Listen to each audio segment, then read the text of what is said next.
The real Back to the Future watch? America's sport watch? LED in NYC? Weird and Wonderfuls? New retro options. I give you Armitron watches, the other digital watch brand. Of course, they did analogs too, which we'll discuss, but my focus is primarily the former. I reckon a lot of you, especially outside of the US, won't know too much about this brand's history. I didn't before going into this, so hopefully we'll come out of this with a solid overview and some fun stories along the way. Eugen Gluck was born in Romania. His family were Jewish, which sadly ended up with them being moved to Auschwitz during World War II, with Eugen being the sole survivor. Eugen would meet his life partner Jean in Antwerp after the war, and they would move to New York to initially set up a bakery delivering bread around Brooklyn, before getting into watches in 1956 with the Gluck Trading Company. Another initial character in the beginning of this story was Armin Kaufman, who had moved to the US in 1955 from Hungary. He had started the Armin Polyfilm Corporation in 1967, making plastic film, and in 1969 he would acquire the Gluck Trading Company. At that time, the Gluck Trading Company, as a subsidiary of Armin Corp, was making Swiss-made marked watches under the Sutton brand, of which here are some examples. Another example was the Chateau brand, as well as the Andre Rivalle brand, and some Raggedy Ann character watches. As many others had done before, including very specifically within New York, Armin Group and Gluck Trading Co. would look to move into the emerging LED watch field, with the name Armitron being formed through the coming together of Armin and Electronics, somewhat similar to the Accutron associated with Bulliver, another New York-based watch company, which would put together Accuracy and Electronic. It wouldn't be long before Gluck left Armin Corp and established itself as the Gluck Corporation. The other brands released at that time would be Quasar watches, and I think that they may have been influenced by Pulsar there, as well as Interchron watches. Another link you'll see here is Anne Klein, originally Hannah Golovsky, another Brooklyn-born entrepreneur who would go down the designer route and had a link up with Armin Corp and Gluck watches relatively early, and is still one of the brands they make watches for today. They believe it may be one of, if not the longest, licensed deal of this kind in the whole watch industry. I hear that Gluck Corp actually produced its own LED modules for Armitron, Quasar and Sutton brands, but don't quote me on that, but many of the LEDs, in the end, I believe, used Litronix modules. Now, Litronix was founded by Bruce Blacken, that originally developed some of the LED technology at Monsanto, and it had provided LEDs for the original Pulsar P1s. These were 5-function modules, that is that they had hour, minutes, seconds, day, and date. Apparently a lot of these had quality problems, and the same module failures happened with Gluck Corp's brands, with them processing a lot of refunds that apparently nearly put the company out of business. Litronix itself went bankrupt in 1977 before being fully absorbed by Siemens. They would then pivot towards focus on LCD watches. I'm not 100% on the sequence, but the natural order of things seems to be 4-digit LCD models first, and note the EG logo up top so that Gluck is still a reference point. 6-digit displays are the next level on, and of course day and date features would start to be added with a different Armitron logo used on these. This is the 46081 and the very similar 46149 with 6 digits day and date. Note the all the time in the world tagline that they used from 1978, I believe. There were alarm models like this Alarm Time, models that added the chronograph function with alarm bolted on, and some later chrono ones with larger screens and sportier aesthetics. There were melody alarm models, as well as world time models largely cloning Seiko with the World Maps A239, where they added in additional melody alarms. Hong Kong seemed to be good at reverse engineering those things. With a similar look to the infamous Casio snorkeler watch that was the precursor to the G-Shock with water resistance, Armitron released their own snorkeler style model with 100-foot water resistance, as well as swimmer models which also very much mirrored the Casio iconography.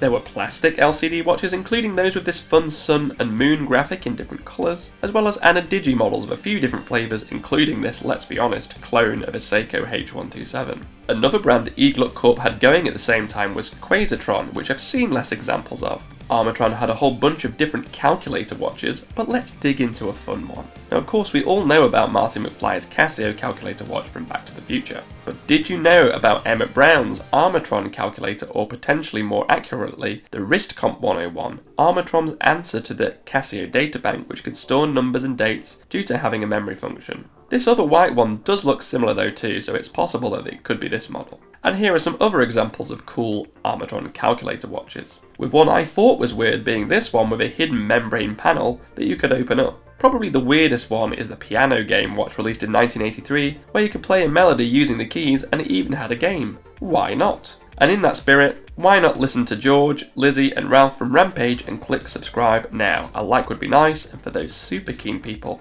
I have a buy me a coffee link in the description. But back to those game watches. Now there were some other novelties like the 46341 copycat game watch, the 46309 Star Trek Wrath of Khan game, check out that packaging, Martian Wars, Saturn 1 and Eat 'em Ups were rebadged game watches from Hong Kong sold under different brands as well. And this Monopoly watch is very fun, I thought. There was this slightly dodgy Dixie Cannon watch that also made appearances under other brands in the early 80s. Another novelty is radio watches, omnipresent at that time through many different brands rebadging Hong Kong modules, and Armitron had their own with this very 80s-tastic packaging. More recently, this was spotted by eagle-eyed subscribers on Dustin's wrist in the Stranger Things series, and these were also available under a few different sets of packaging, including the Track 1 brand. And this mini all-sports radio transitions us nicely to the next meaty topic, sports watches. Multifunction sport watches is where digital watches were really going in the 80s and 90s, with things like the original G-Shock Square in 1983, the Timex Iron Man and Seiko sportier efforts. Armitron would get in on the game with some celebrity backing with the All Sport range, slightly later Pro All Sport, with Larry Bird, Jerry Rice, Dwight Gooden, as well as others I believe.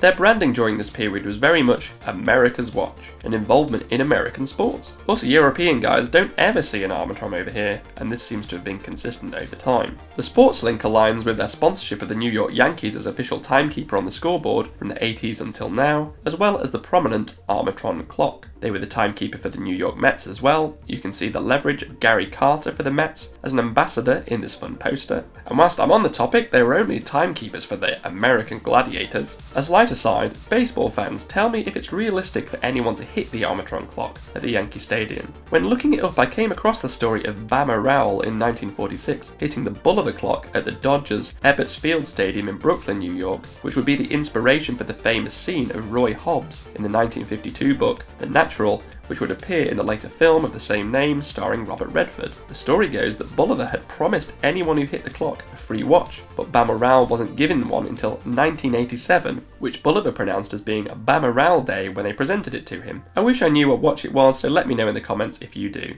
Of course, in the early 1990s, Timex hits the market with indiglo using electroluminescent backlight technology rather than the pitiful LED bulbs that we still know and love in the F91W, with Casio adopting the Illuminator brand shortly after. Armitron's variant would be the Instalite, a branding that actually goes all the way back to the 70s in its use in some Sutton watches, but this was somewhat of a relaunch as an electroluminescent backlight. I'll flash up a few iterations of this watch. Here is one with graphical elements, the Digigraph, and a couple of iterations with the Pro All Sport branding, including this Anna Digi. I understand these watches are somewhat of a favourite amongst military personnel, and have been told by a subscriber that they're often given out at military boot camps. Not quite at Casio or Seiko levels, but there have been some Armitron watches spotted in films, including Nicolas Cage in Willy's Wonderland, and Dave Bautista in 2019's Stubber. Of course, an important part of the Armitron machine is watches for kids and links into cartoons, comic books, and other such references. Here are some vintage DC comic examples, Looney Tunes, Space Jam, and some other weird ones like this Where's the Beef watch. In the early 90s they also had these H2O Awatch designs intended for the youth market. I've indexed high on their digital contributions, but some illustrative examples from the analog range over the years to give you a feel include the Awatch brand and related Eclipse brand, which were Armitron's answer to the Swatch watch, and were really cementing their fashion watch direction. These bottle cap watches, and these Switch'em cassette watches. An interesting introduction in 2007 was an automatic mechanical range skeleton model using Chinese seagull movements, and this is still available today. The modern Armitron catalogue is awash with all sorts of digitals. I'm less enamoured with some of the G-Shock style chunky models, don't get me wrong, I love a G-Shock, but they do have some more fun, I think, retro inspired options. such as the Griffy LED watch, a fun one in different colours. This is the one I've noticed getting quite a lot of traction across the YouTube community. The Rubik, which looks just like a vintage Casio or Seiko and captures that essence very nicely, I think, especially with the swimmer iconography. The Champion, an alternative to a Casio or Timex, I think, but bigger at around 46mm. And the Goldfinch, which looks very Breitling Aerospace to me. Sadly, Eugen Gluck passed away in 2018, with Eugen Gluck following shortly after in 2019, with his daughter Bobby Weisselbaum taking over as CEO of Gluck Corporation. Mushi's made include the recent acquisition of With It, as well as Torgen pilot theme watches. And that's it for today's video. I hope you've enjoyed learning about Armitron watches. I for one had not known so much going in and was pushed into doing this video by some enthusiastic subscribers. I hope I've dug up some new info for you guys. If you aren't already, it'd be super appreciated if you could subscribe. I'm about to break 1500 and look to push on through to 2k. If you enjoyed this video, I'm pretty sure you would enjoy my video on sitters and digital watches. Trust me, there's some very cool watches in their back catalogue you'll want to know about. And finally, if you'd like to support the channel even more, I've got a Buy Me a Coffee page and you can see the link on screen. And with that, I hope you have a fantastic rest of your day.